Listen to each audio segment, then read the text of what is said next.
पुनरीक्षण में जितने मतदाता अभी मतदाता सूची में हैं, उन सभी को एक गणना प्रपत्र दिया जाना है। यह गणना प्रपत्र, एक सैंपल दे दीजिए। यह गणना प्रपत्र प्रीफिल्ड फॉर्म है जो कि डाउनलोड किया जाना है।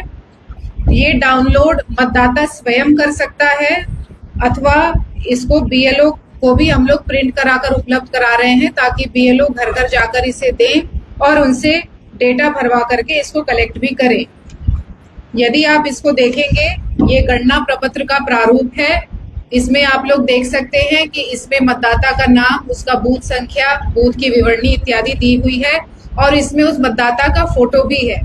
उसके बगल में आप देखेंगे आवश्यकता है कि विशेष गहन पुनरीक्षण कार्यक्रम के दौरान एक अपडेटेड फोटो भी मतदाता इसमें संलग्न करे और उसके नीचे जो विवरणी है, जन्म तिथि, मोबाइल संख्या, आधार संख्या यदि हो तो, एवं उसकी विवरणी, उसके माता पिता एटसेट्रा के डिटेल्स, बहुत छोटा सा ये एक आपको दिया हुआ है, उसको फिल करके उसको वापस करना है। इसके नीचे एक घोषणा मतदाता द्वारा किया जाना है। मैं अपने सर्वोत्तम ज्ञान और विश्वास से घोषणा करता हूं कि ये जो नीचे 3 पॉइंट्स दिए गए हैं, इससे यह प्रमाणित होगा कि मतदाता यहाँ का नागरिक है।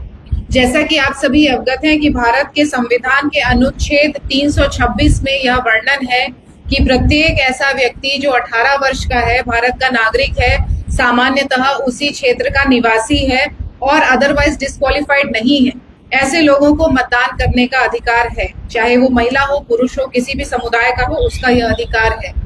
नागरिकता के क्रम में यह प्रमाणित करने के क्रम में कुछ बिंदु हैं, उसमें उसको डिटेल्स मार्क करने होंगे।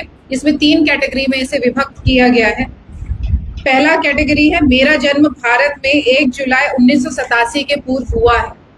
यदि कोई ऐसा मतदाता जिसका जन्म 1987 1 जुलाई के पूर्व हुआ है, उनको यह फॉर्म फिलअप करना है, गणना प्रपत्र, और इसके अतिरिक्त उनको एक दस्तावेज देना है। ये जो 11 दस्तावेज की सूची आप लोगों को यहाँ दिखाई दे रही है, उसमें से कोई एक दस्तावेज यदि वो उसमें संलग्न करते हैं, उसको अपलोड कर देते हैं अथवा बीएलओ को जमा कर देते हैं, तो उनका नाम जो ड्राफ्ट पब्लिकेशन है मतदाता सूची का 1 अगस्त को जो होने वाला है, उसमें आ जाएगा। बीएलओ ये कलेक्ट करते हैं, यदि अगर ये ऑनलाइन माध्यम से नहीं किया गया है तो उनको भी अपलोड यह बीएलओ ऐप पे करना पड़ेगा। उसके बाद ही ये ड्राफ्ट पब्लिकेशन में डेटा आ सकेगा। दूसरी कैटेगरी है, मेरा जन्म भारत में 1 जुलाई 1987 और 2 दिसंबर 2004 के बीच हुआ है। ऐसी परिस्थिति में उस मतदाता को अपना डिटेल देना है, एक दस्तावेज, और अपने माता या पिता किसी एक व्यक्ति का इन्हीं 11 दस्तावेजों में से एक दस्तावेज देना है, संलग्न करना है। तीसरी श्रेणी है, मेरा जन्म भारत में 2 दिसंबर 2004 के बाद हुआ है।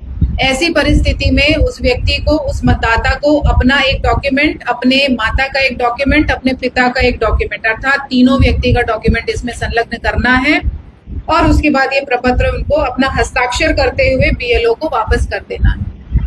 ये डॉक्यूमेंट की सूची हम बताएंगे। उसके पूर्व यह भी बताना है कि इसमें 2003 का जो इलेक्टोरल रोल है, आप सभी अवगत होंगे कि विशेष गहन पुनरीक्षण लास्ट टाइम 2003 में हुआ था, 22 वर्ष पहले पूर्व हुआ था। लगभग 2 डेकेड में ये किया जाता है मतदाता सूची की स्वच्छता के लिए, उसकी मजबूती के लिए। तो ये 2003 के इलेक्टोरल रोल में जितने मतदाताओं का नाम है, ऐसे मतदाताओं को केवल यह एन्यूमरेशन फॉर्म एवं उस इलेक्टोरल रोल में वो किस क्रमांक पे है, यदि वो लगा देता है उसका कॉपी, तो उसको और कोई दस्तावेज देने की आवश्यकता नहीं होगी। इसके अतिरिक्त यदि उस मतदाता, क्योंकि अभी ये पुरानी बात है, लगभग 38 साल हो गए, उनके बेटा बेटी जो भी उनके वंशज होंगे, वो भी अगर उस सूची को लगा देते हैं और वंशावली अपनी देते हैं कि ये मेरे माता पिता है जिनका ऑलरेडी मतदाता सूची में नाम था 2003 में, तो उनको भी और कोई दस्तावेज देने की आवश्यकता नहीं होगी।